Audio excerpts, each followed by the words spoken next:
Favourite time of the week to talk to our favourite person in the world, the one, the only, the incredible Megyn Kelly, kicking ass on YouTube. You can hear her on Sirius XM, get her podcast.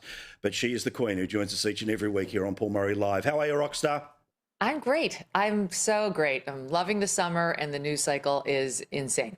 I want to start off with what I think is just a spectacular gift the United States government is giving the rest of the world and, of course, its citizens, which is you don't have to take your shoes off anymore when you go to the airport. Yeah. Now, as a person who, has travelled much for work, for private life, thank God, because I know there was the shoe bomber, but now that we've done the shoes, do we still have to take off our belts? Because I've never in the history since 9/11 heard of how my belt is somehow going to bring down a plane.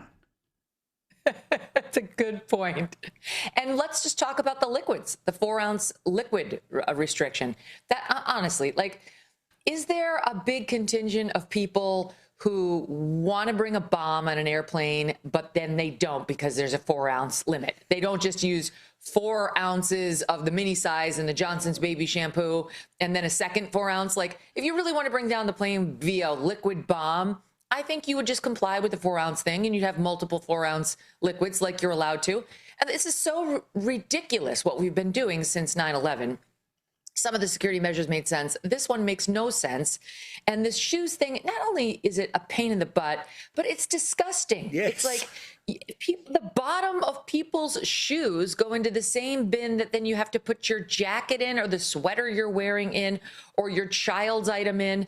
Your purse, which goes over your shoulder. I mean, none of this makes any sense. We've been doing it now for 20 years. That Richard Reeve thing, the British citizen who tried to bring down a plane with his shoe, an explosive in his shoe, was 2006. Wow.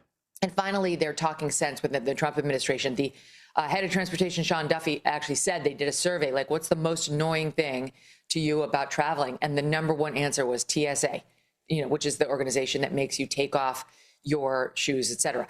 Another point on that. Here's the other problem with TSA, and it's not just our TSA in America. It's global, especially over in Europe, places like France. I've been through it many times. These people are on a power trip. Everybody listening to me knows that I'm right. We've all been harassed by these people who have a modicum of power, who get drunk on it and really just want to punish you as you go through TSA for no reason. My son had it was a 5-ounce mini, but not mini enough, toothpaste tube. This is my 11-year-old. They're like, no.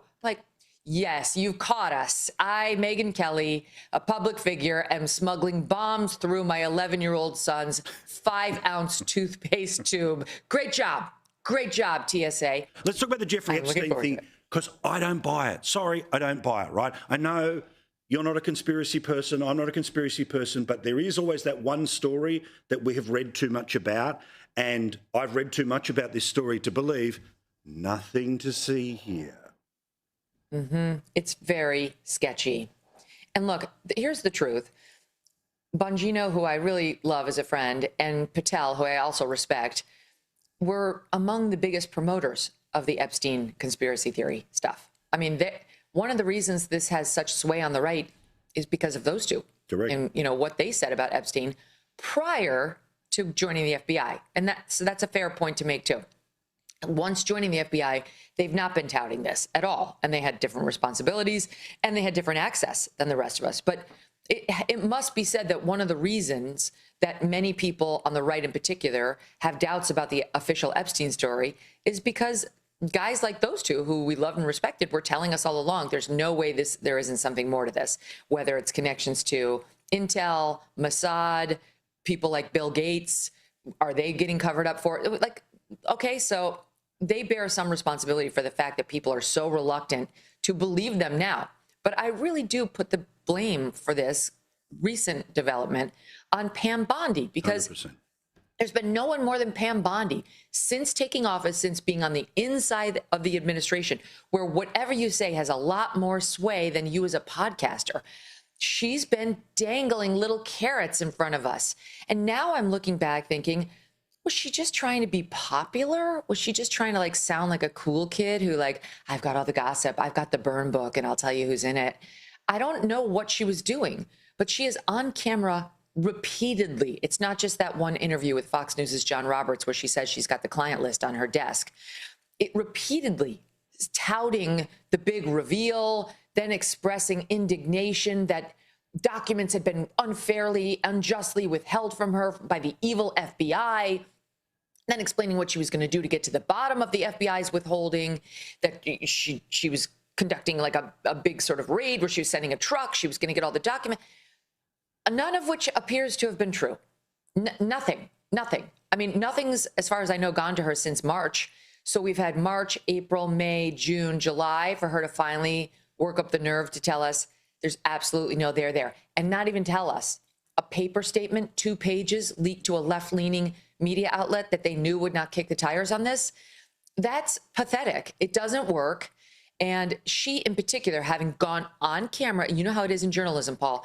If you say something wrong or commit a sin on camera with your audience, there is only one real way of fixing it. And it's in the exact same forum in which you committed the sin to begin with. You've got to put your big boy pants on. You go back on camera. You look at the same audience and you say, I screwed up. You don't fix it via tweet or on Insta.